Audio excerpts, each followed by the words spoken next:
Mes chers frères et sœurs, comme d'habitude le 26, nous nous retrouvons avec joie et action de grâce, puisque hier soir, de nouveau, la Vierge a donné par la voyante Maria un très beau message.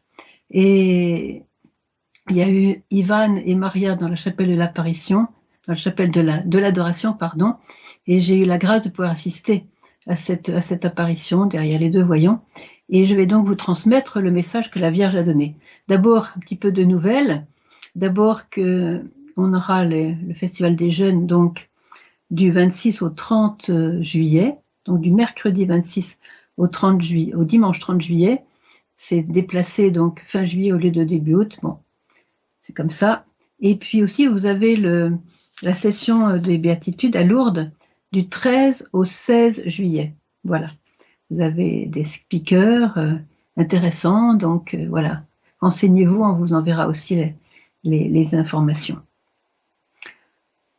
On a eu aussi hier l'apparition annuelle de Ivanka, la voyante Ivanka Ivankovitch-Elez, qui a eu son apparition donc tous les 25 juin de chaque année, puisqu'elle a déjà reçu ses 10 secrets. Et c'est une de celles qui a aussi écouté le récit de la Vierge Marie, avec beaucoup de détails, mais elle n'est pas chargée de transmettre. Seulement Vitska est chargée de transmettre. Alors on attend les cahiers de Vitska. Voilà, et puis, alors il y a eu une grande première encore, j'allais dire, sur la colline, puisque le groupe de prière d'Ivan est revenu pour faire une prière sur le Pot de Bordeaux avec son groupe de prière, et puis les pèlerins étaient invités, j'ai même pu y aller. Alors c'était une grande, se retrouver le soir comme ça, de nouveau à 10h du soir, sous les étoiles, c'était vraiment magnifique. Alors merci Seigneur pour...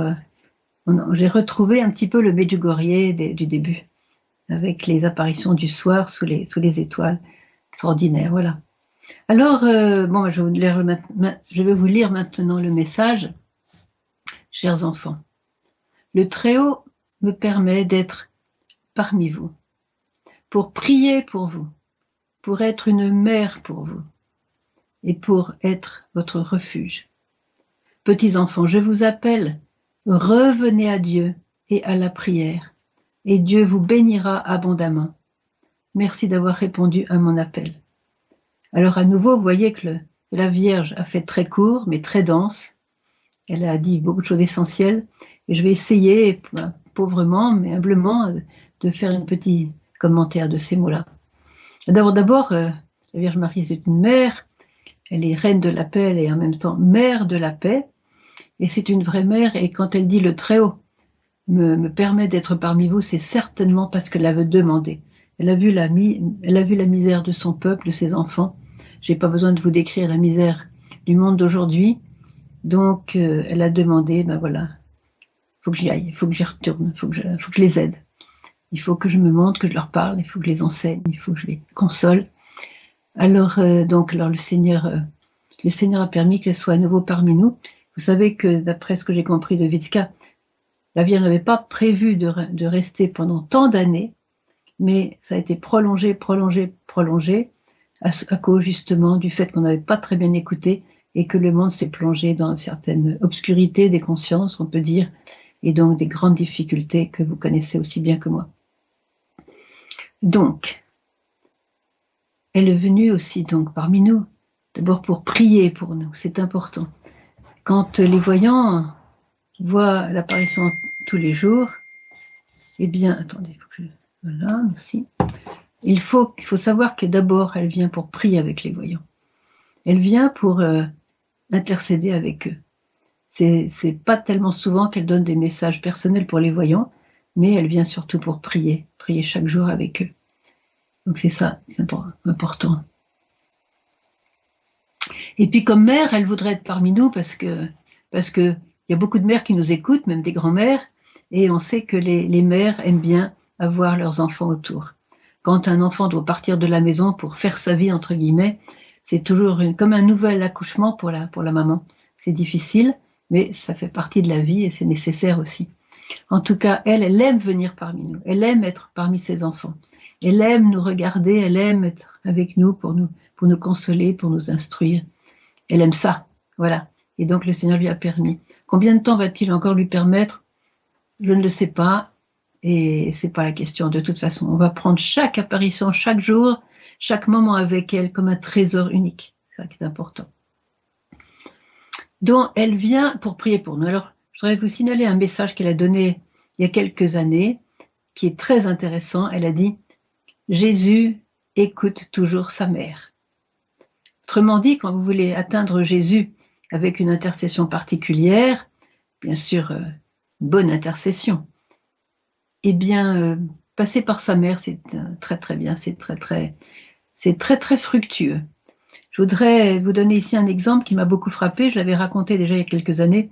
C'est l'histoire d'un prêtre qui était non seulement tiède, mais carrément un mauvais berger pour sa paroisse. Père Stevens, un Américain.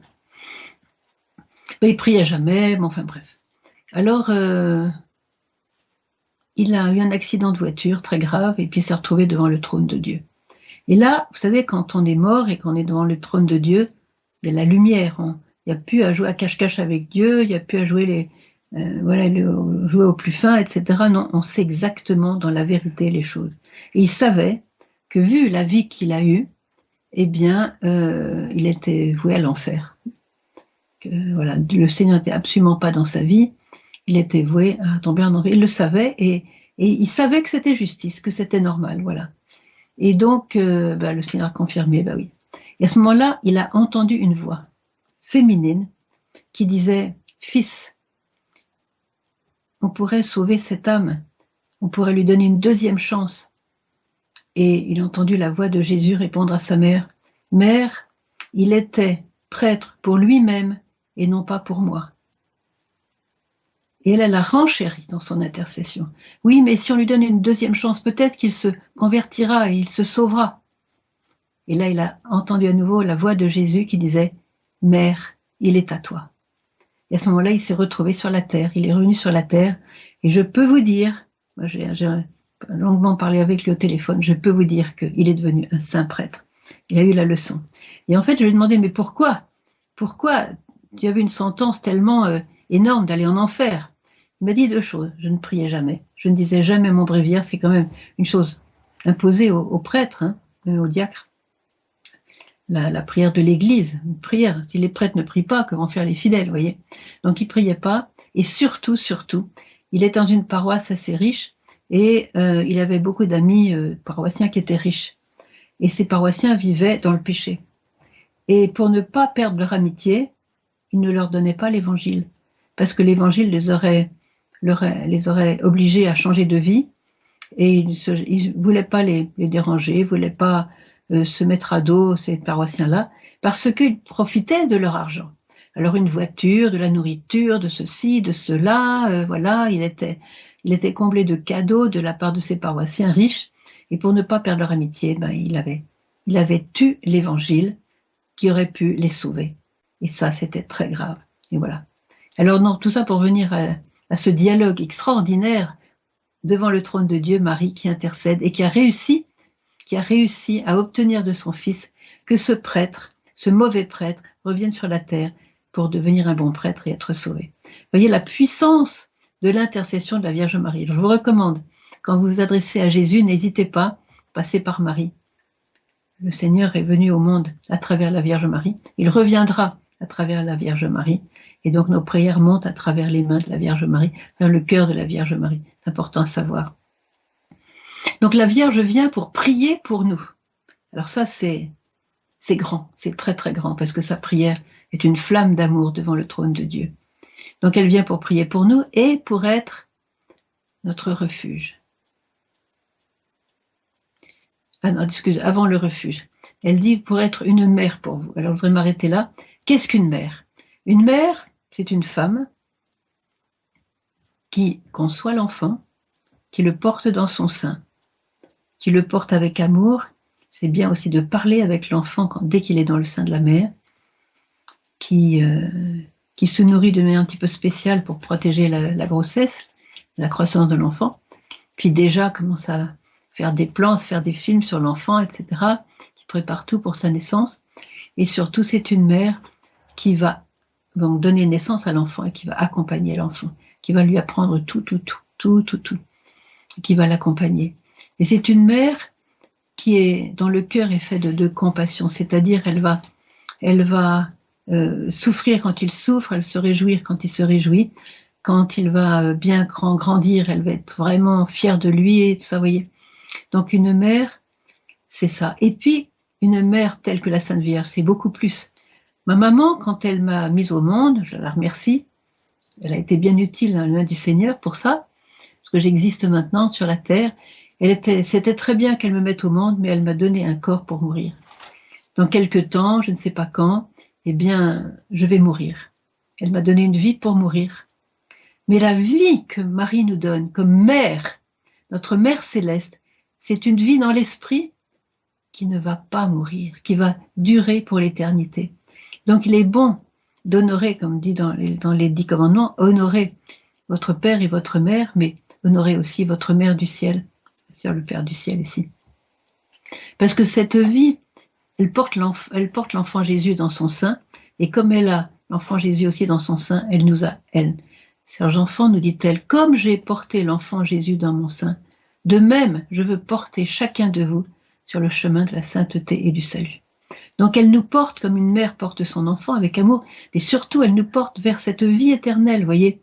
Elle nous nourrit d'un lait qui nous nourrit l'âme pour l'éternité, voyez. C'est une maternité différente. Et puis, c'est important qu'elle n'ait pas dit le Seigneur m'a permis d'être votre mère.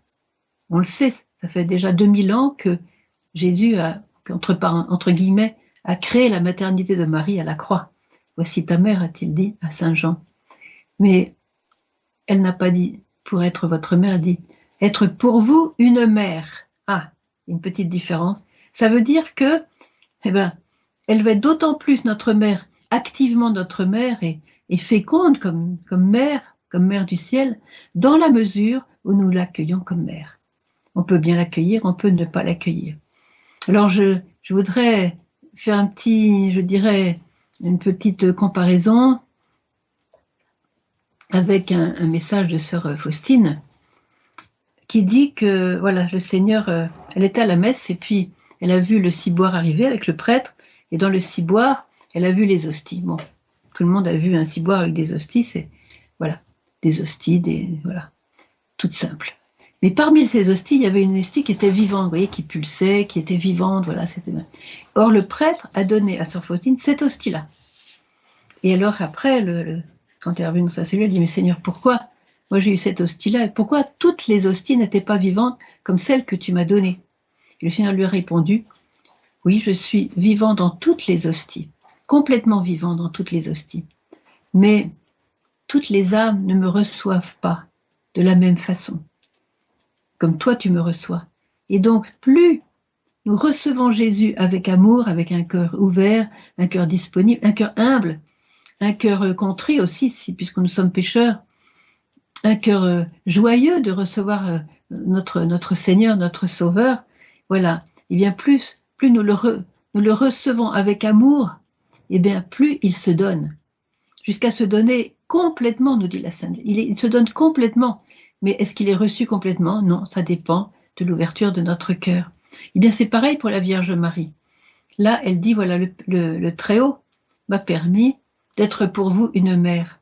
Ça veut dire que, et c'est une invitation aussi, à ouvrir notre cœur à la maternité de Marie, pour que tout, je dirais, entre guillemets, les paramètres, toutes les valeurs, toutes les beautés de sa maternité puissent nous être données et nous puissions en profiter, pour être vraiment l'enfant de notre mère qui ressemble à la même chose, telle mère, telle fille, telle mère, telle fille, voilà, que nous puissions ressembler à la Vierge Marie. Alors ça, c'est important.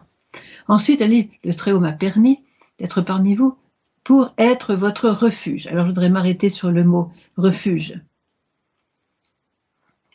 Moi, je crois que le mot refuge est comme synonyme de miséricorde.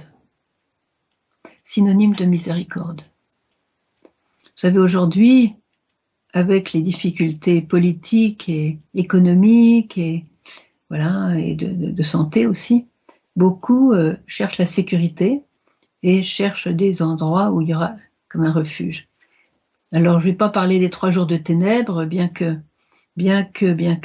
en fait, il y a quand même des grands saints qui en ont parlé. Mariam de Bethléem en a parlé.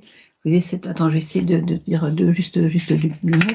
Ce jour de ténèbres, il y aura 3 jours prophétisés par certains saints, même le Padre Pio, d'autres ont prophétisé ça. 3 jours de ténèbres, ce sera des ténèbres pestilentielles auxquelles tous les hommes qui sont abonnés au vice périront.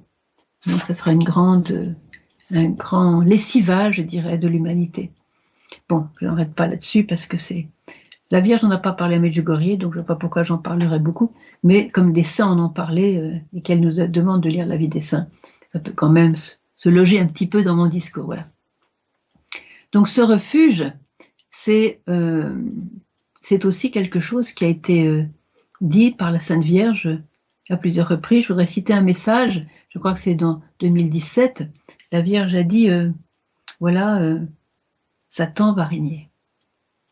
Et vous ne serez pas fort. Vous ne serez pas fort parce que vous n'avez pas assez prié, c'est sûr, pas assez jeûné, pas assez prié. Satan va régner, vous ne serez pas fort. Mais, c'est la mère de l'espérance qui nous parle, mais si vous êtes mien, votre refuge sera le cœur de mon fils Jésus. Ah, si vous êtes mien, donc si vous vivez mes messages, si vous écoutez ce que je vous dis, si vous vous conformez à mon école d'amour, à mon école de prière, à mon école de conversion, si vous êtes mien, si vous m'appartenez, si vous êtes consacré à moi, c'est-à-dire que vous m'appartenez complètement, alors là, vous aurez un refuge. Et je veux dire une chose, il n'y a qu'un seul refuge. Il n'y en a qu'un qui soit valable et durable et vrai. C'est le cœur de Jésus. Dans le cœur de Jésus, vous trouvez le cœur de Marie. Ces deux-là sont toujours ensemble. Mais voilà.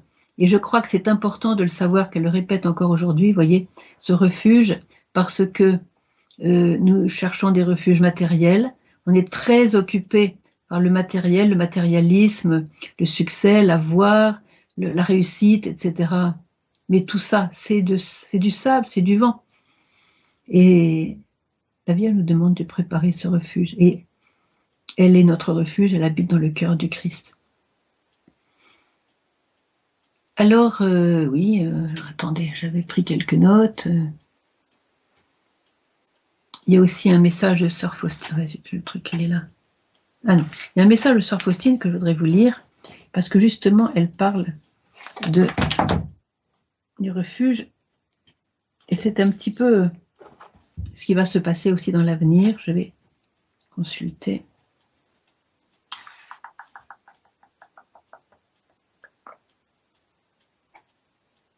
Alors voilà, excusez-moi. Ça, c'est bien pratique d'avoir tout ça, mais encore faut-il que...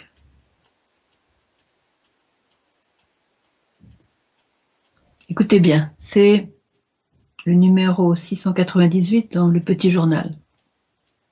À un certain moment, Sainte Faustine qui parle, j'entendis ces paroles. Ma fille, parle au monde entier de mon inconcevable miséricorde. Je désire que la sainte miséricorde soit le recours et le refuge pour toutes les âmes. Et surtout pour les pauvres pécheurs. En ce jour, donc c'est le dimanche de la miséricorde, c'est ça. En ce jour, les écluses de ma miséricorde sont ouvertes. Je déverse tout un océan de grâce sur les âmes qui s'approcheront de la source de ma miséricorde, donc la confession et la communion.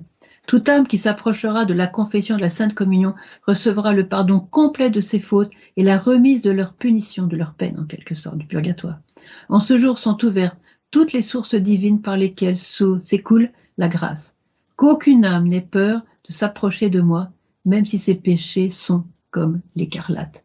Donc, pour faire une histoire courte, ma fille parle au monde entier de mon inconcevable miséricorde et je désire que la sainte miséricorde soit le recours et le refuge pour toutes les âmes. Autrement dit, je répète, si nous voulons un vrai refuge qui sera une consolation pour nous sur la terre et en même temps le chemin vers le ciel en direct.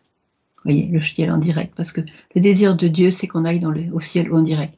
Il a créé le purgatoire pour se purifier quand on a besoin, mais en fait, il rêve qu'on soit chez lui en direct. Voilà. Donc ce refuge dont elle parle, ça ne peut être que le cœur de son fils Jésus et son cœur. Vous savez que à Fatima, lorsque les 3 petits bergers ont pu parler avec la Vierge, ils ont demandé est-ce qu'on ira au ciel? Et les 2 petits cousins, donc Francisco et Jacinta, la Vierge leur a dit oui, vous serez bientôt au ciel. Ils étaient tout contents. Et moi, a demandé Lucia, toi, eh bien, tu resteras encore un petit peu. Et elle lui dit ton refuge sera mon cœur immaculé. Voilà. Alors elle avait ce refuge, elle est restée très longtemps, jusqu'à 94 ans, je crois. Elle est morte en 2005. Et donc, son refuge, c'était le cœur immaculé. Vous voyez, cœur de Jésus, cœur de Marie, Sacré-Cœur, cœur immaculé, on les a fêtés il n'y a pas si longtemps. Et c'est très beau de voir qu'ils sont l'un dans l'autre, une seule chose. Et nous, si nous acceptons ce refuge d'habiter le cœur du Christ, d'habiter le cœur de Marie, eh bien, voilà, nous avons forcément cette miséricorde qui coule de notre cœur. Il faut travailler là-dessus. Il faut travailler là-dessus. C'est pas naturel. Il faut travailler par la prière. Il faut vraiment. Alors, je voudrais donner une petite lumière aussi. C'est que pour vivre dans ce refuge, il faut s'habituer, quand il y a quelque chose qui ne va pas, de courir vers Marie et de se plonger dans ses bras, de se plonger dans son cœur. Je vous donne un exemple. Par exemple, j'ai une pensée impure. Je m'en rends compte. Je suis consciente que maintenant, là, j'ai une pensée impure. Qu'est-ce que je fais? Je me dis pas, ah, ça y est, j'ai encore une pensée impure. Ah, ça y est, oh, j'arrive pas à avoir un cœur pur. Ah, ça fait bien longtemps que je l'ai. Bon, non. On fait pas tous ces discours inutiles, de se regarder soi-même. Hein. Tout de suite, quand j'ai vu que quelque chose ne va pas, je me plonge dans l'étreinte de la Vierge Marie contre son cœur immaculé. J'ai un moment de colère. Voilà, il y a telle personne qui m'a dit telle chose et je suis en colère. Ah, je m'aperçois qu'il y a la colère. Le malin est en train de me travailler avec la colère. Allez, je me plonge immédiatement dans le cœur de Marie, dans son sein maternel.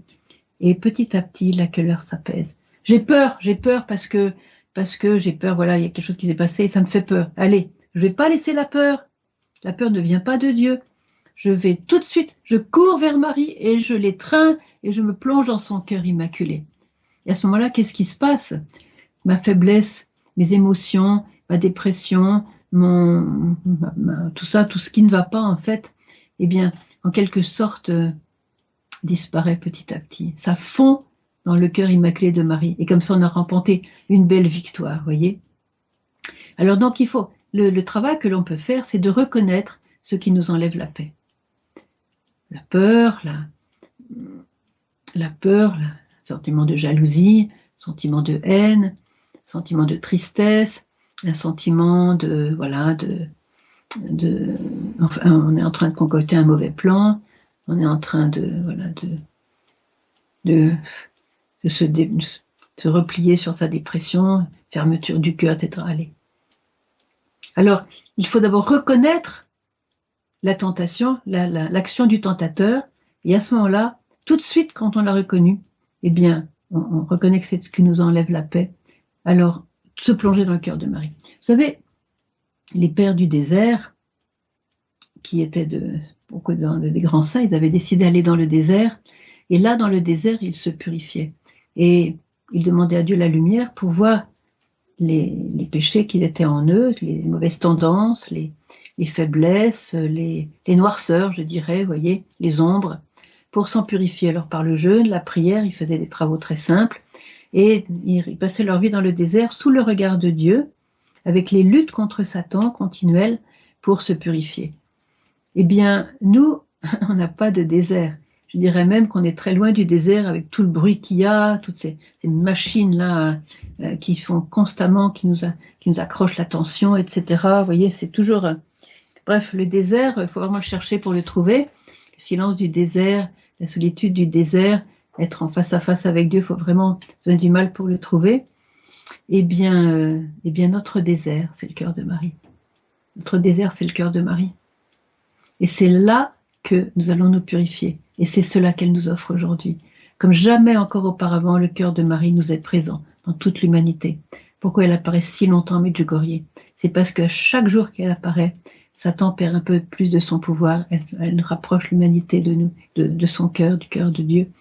Et elle travaille nos cœurs, elle nous parle, on l'écoute ou on l'écoute pas, mais quand on l'écoute, elle nous met vraiment sur le chemin de la sainteté, ce que le monde ne peut pas nous enseigner. Le monde nous enseigne de faire notre vie sur la terre, et puis comme si après il y avait un trou noir et plus rien.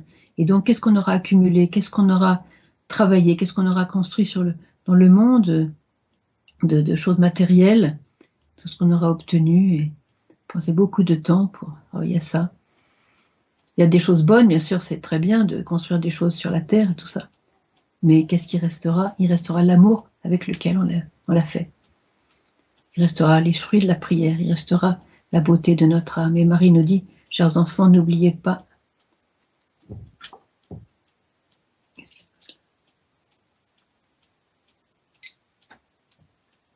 N'oubliez pas que la seule chose qui vous est propre, qui vous appartient, c'est votre âme. Prenez soin de votre âme. Prenez soin. Comment ça fait là? Tu vois, c'est effacé. Oui. Prenez soin de votre âme.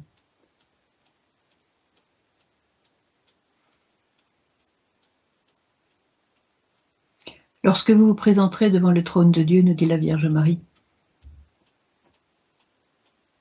il regardera l'amour qu'il y a dedans, dans votre cœur. Travaillez sur l'amour. Alors Satan nous attaque pour nous empêcher de prier. Il va trouver plein de subterfuges pour nous empêcher de prier. Vous savez, j'ai écrit ce petit livre là qui s'appelle donc Le combat spirituel. Je ne sais pas si ça se voit là, Le combat spirituel. Voilà. Et j'ai repéré dans quelques pages les techniques. Voilà. Les techniques de Satan, très subtiles pour nous empêcher de prier. Je vais vous en lire quelques-unes. Alors, d'abord, Satan nous souffle souvent qu'on a mieux à faire que de prier. On a mieux à faire des choses bien concrètes dont on voit le résultat et l'efficacité immédiate. Alors on quitte la prière parce qu'il faut absolument que je fasse cette chose-là. Ensuite. Ou bien alors, on peut être saisi d'un seul coup par une faim très forte ou d'une soif irrésistible. Alors là, il faut vraiment que je quitte la prière pour aller boire un coup, pour aller faire. D'ailleurs, si vous remarquez, si vous résistez, 3 minutes après, vous n'avez plus faim. Bon, mais c'est typique. Ou bien alors, on va sombrer dans le sommeil. Ou bien alors, on se dit, tiens, mais il y a un appel téléphonique absolument urgent que je dois faire. Voilà. Ah, il y a un email, il y a un WhatsApp qu'il faut absolument que j'envoie à telle personne, c'est important. Je ne peux pas attendre. Alors, subitement, ça devient absolument très important et indispensable. Résultat, on quitte la prière pour s'adonner à ça. Ou bien alors, alors plutôt que d'aller prier, je vais rendre visite à une personne souffrante. Attention. On peut très bien visiter les frères souffrants, mais peut-être pas au moment de la prière, parce que c'est en priant qu'on va pouvoir leur donner quelque chose. Vous voyez? Alors, on reconnaît vraiment aisément là la patte du malin qui veut tout faire pour nous empêcher de prier. Et puis comme par hasard, ces genres de pensées nous viennent justement au moment de la prière, précisément au moment où on se dirige vers la chapelle. Alors on retarde, on est détourné, et puis finalement Satan nous fait perdre de vue l'urgence de la prière. Alors, une fois ces obstacles démasqués, surmontés, Satan va changer son fusil d'épaule parce qu'il a vu qu'on avait compris son truc, et donc il va changer pour être plus subtil, plus sournois encore dans ses attaques à l'intérieur. Alors, je donne un petit exemple. Il aime aussi à nous inspirer un plan génial. Waouh, une idée géniale. Ou bien un menu parfait pour le lendemain. Alors tout le monde va être content avec ce menu-là. Ou bien alors un achat indispensable à faire. Ou un moyen idéal pour régler un problème en cours. Parfois même, nous prenons ces pensées pour des inspirations divines, sans réaliser que simplement elles nous ont servi à nous empêcher de dialoguer avec Dieu. Alors le truc très subtil, c'est les conversations imaginaires. Alors, en particulier des gens qui sont amoureux, par exemple, ils vont imaginer une conversation qu'ils vont avoir avec la personne qu'ils aiment. Ou bien alors, conversation imaginaire avec le patron de notre travail, ou avec notre enfant, avec notre mari, notre proche, etc. Avec le voisin qui a mis ses poubelles au mauvais endroit. Et là, on va pester pendant la prière pour lui faire comprendre que ça ne sert à rien, c'est pendant la prière. Bref. Alors aussi, le malin peut suggérer à notre conscience que notre prière est totalement nulle, qu'elle ne sert à rien, qu'on perd son temps, quoi. Et puis ensuite, on va avoir le souvenir de péchés importants qu'on a commis et qu'on a pourtant déjà confessé, mais ça nous revient. Et alors, on a honte d'être devant le Seigneur avec des péchés comme ça. Et donc, on va se dire, il vaut mieux que je sois pas là. Ou bien alors, on va s'enfermer dans une culpabilité diabolique et qui nous coupe, bien sûr, de l'amour de Dieu, de la conscience de la miséricorde de Dieu. Alors autant de pensées parasites qui, encore une fois, nous tirent hors de l'instant présent, du moment précis où Dieu est là et où il se donne. Ensuite, bien sûr, le malin excelle à nous inspirer des pensées impures. Alors les pensées impures sont très très classiques parce que sont le lot de tous les humains, je pense. Et ce n'est pas un péché d'avoir des pensées impures. Ce que vient être péché, c'est quand on s'y complaît. Là, le malin peut être... quelquefois, la marge est un petit peu difficile à voir, quelquefois, d'avoir une pensée impure et puis s'y complaire. Beaucoup de gens m'ont confié que pendant la file de communion pour aller recevoir l'Eucharistie, ils sont saisis par un blasphème ou par une pensée impure. Et du coup, ils communient avec... Ils sont mal quand ils communient. Alors ça peut être vraiment le malin. Pour être malin. Un jour, je me souviens, j'étais à l'église et puis il y a un souvenir m'est revenu, un souvenir d'une chose qui s'est passée des années avant, avec quelqu'un qui m'avait fait quelque chose de très mauvais. Et je ne sais même plus ce que c'est, pour vous dire. Et j'ai été pris d'une colère contre cette personne. Et je commence à me faire tout un film sur la manière dont je vais lui écrire, et je vais lui raconter son fait, etc. Bon, etc. Et c'était pendant la messe. Donc inutile de vous dire que les prières sont passées un petit peu comme ça à l'as, jusqu'au moment où je me suis rendu compte que le malin était en train de s'occuper de moi pour me donner ces souvenirs-là, mais avec une violence, c'était tellement violent, c'était vraiment lui. Et là, j'ai dit, Seigneur, il y a le malin qui s'occupe de moi, il essaye de m'empêcher de prier, viens mon secours. C'est parti immédiatement. Parce que dès que le malin s'est senti découvert, il est reparti.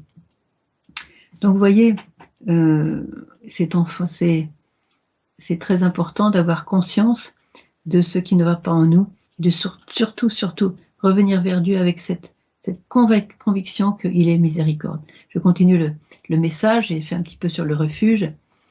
Petits enfants, je vous appelle à revenir à Dieu et à la prière. Donc, je viens d'expliquer comment se défendre pour garder une prière vivante, une prière régulière, une prière envers et contre tout, malgré les vagues, malgré les tempêtes, malgré les contradictions, malgré les difficultés, même le manque de santé. Et la Vierge nous dit revenez à Dieu. Revenez à Dieu, c'est-à-dire que vous allez changer, comme elle dit, changer radicalement la direction de votre vie. Voilà, j'allais vers telle direction, maintenant je fais un angle droit, et je dirige vers une autre direction, je prends une autre direction avec un point qui est différent, et le point c'est le ciel, et le chemin c'est la sainteté. Si votre chemin n'est pas un chemin de sainteté, avec tous les éléments que la Vierge nous a donnés depuis 42 ans, ben là vous avez comment dirais-je, un mauvais plan. Et même si vous avez un très bon GPS pour ce mauvais plan, ça reste un mauvais plan. Pour le bon plan, c'est le ciel. Et le chemin pour arriver au ciel, c'est de vivre l'évangile, de vivre avec Jésus, de vivre avec lui, de l'écouter, d'essayer de votre mieux d'accomplir sa volonté, qu'il exprime très très bien dans la parole de Dieu, de vivre les messages de la Sainte Vierge. Voilà. Et ensuite, elle termine par « Dieu vous bénira abondamment ».